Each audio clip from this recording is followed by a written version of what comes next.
23 मई 2025 को दिल्ली से श्रीनगर जाती हुई इंडिगो फ्लाइट के साथ आखिर हुआ क्या था।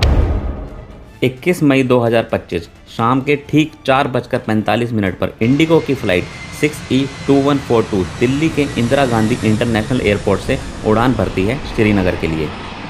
Systems are good. Cabin crew prepare for takeoff. We're now departing for Srinagar.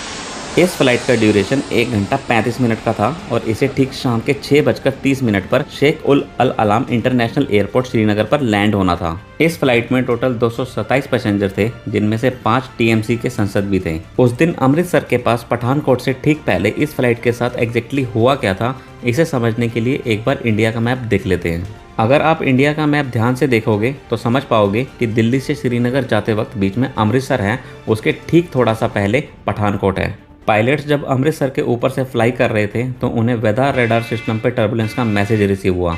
We just received a turbulence alert on the radar.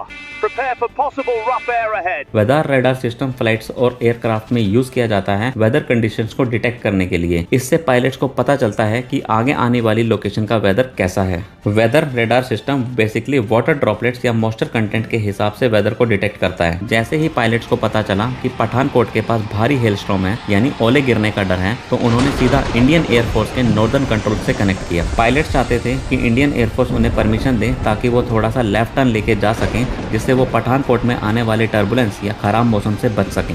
Requesting permission from Indian Air Force to deviate slightly left to avoid approaching turbulence near Pathankot region. लेकिन जैसा कि expected था, Indian air force ने उन्हें ऐसा करने से मना कर दिया। Flight 2142 unable to approve left turn. अब आप सोच रहे होंगे कि ऐसा क्यों? ऐसा इसलिए क्योंकि लेफ्ट मुड़ने का मतलब था इंडियन बॉर्डर्स के बाहर से उड़ान भरना और फिर वापस इंडियन बॉर्डर्स में दाखिल होना।